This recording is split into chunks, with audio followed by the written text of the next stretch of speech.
Je vais vous montrer maintenant l'onglet Insertion. Vous allez pouvoir faire différentes choses à l'intérieur.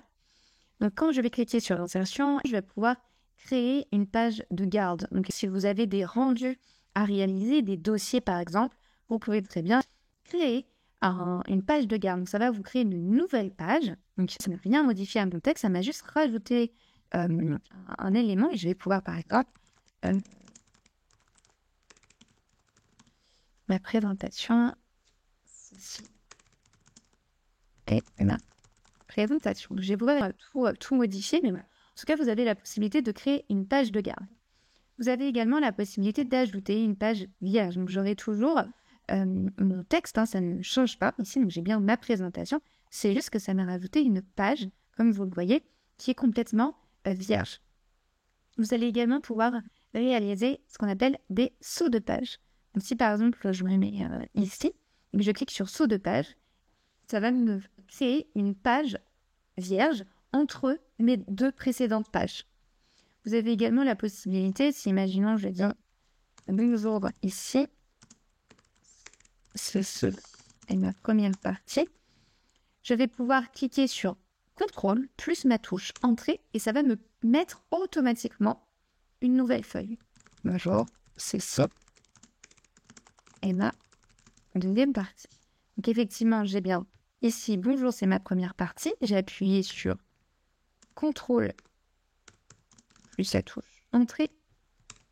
Et du coup, ça m'a mis automatiquement, une fois que j'ai fait CTRL plus Entrée, ça m'a mis mon texte sur une autre page.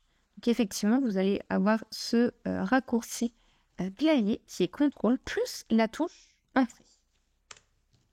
Dans Insertion, vous allez pouvoir insérer justement plusieurs éléments. Par exemple, des tableaux. Je vais cliquer sur Tableau et là, comme vous le voyez en même temps que moi sur mon écran, créer différents tableaux avec différentes lignes et différentes colonnes.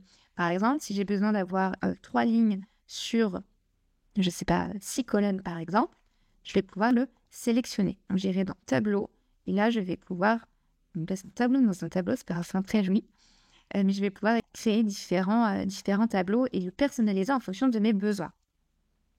D'autre part, vous allez pouvoir insérer des images. Donc, quand je vais cliquer sur Images, soit vous choisissez des images qui sont déjà présentes sur votre ordinateur, soit sinon des images en ligne. Word vous met à disposition différents types d'images. Alors, encore une fois, faut-il apprécier ce qu'il propose. Mais par exemple, disons que je vais travailler pour un café, je vais pouvoir sélectionner mon image et l'insérer. Donc là, il l'a téléchargé. Puis maintenant, voilà, ça y est, j'ai mon bout café qui donne bien envie. Vous allez pouvoir également, dans Insertion, pouvoir créer des espèces de formes. Si jamais vous avez besoin de démontrer quelque chose, vous allez dans l'onglet Insertion, Forme, et vous sélectionnez ce que vous souhaitez. Donc là, je vous ai montré une flèche, mais ça peut être également, je ne sais pas, un rond par exemple.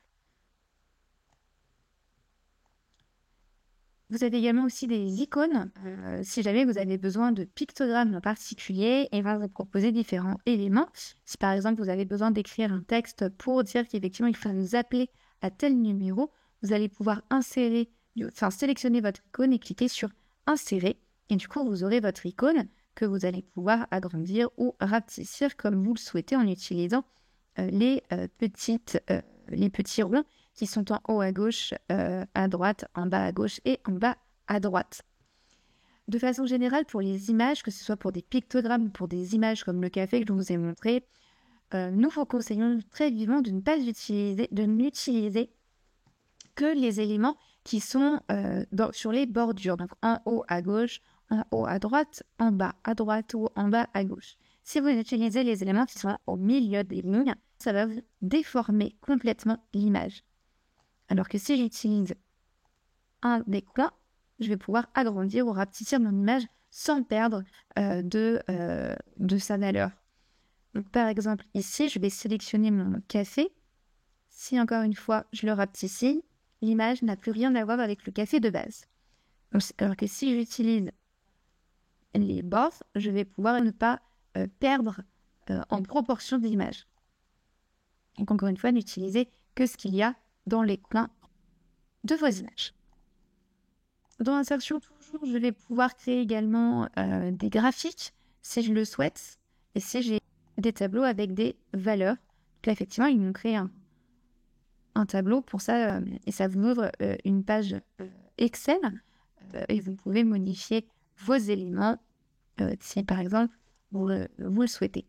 Pour ça, je vous renvoie directement à la série de vidéos que nous avons faites sur Excel pour en comprendre un petit peu plus si jamais vous avez du mal. Également, vous pouvez créer des commentaires. Si jamais vous êtes plusieurs à travailler sur le même document, par exemple ici, je vais pouvoir sélectionner bonjour, créer un commentaire et expliquer ici que ne dit pas bonjour, mais hello. Et donc du coup, la personne qui va recevoir ce document verra qu'il y a un commentaire, donc ça crée une marge sur le côté. Bien évidemment, ce commentaire-là, vous pouvez le supprimer si vous le souhaitez. Donc pour ça, il va falloir cliquer sur le commentaire, faire un clic droit et marquer supprimer le commentaire. Bien évidemment, vous pouvez répondre aussi si vous souhaitez laisser des traces de ce que vous avez fait, ou vous pouvez marquer que vous avez résolu le commentaire, comme vous le souhaitez. Là, on va le supprimer et ça a supprimé la marge qu'il y avait sur la droite.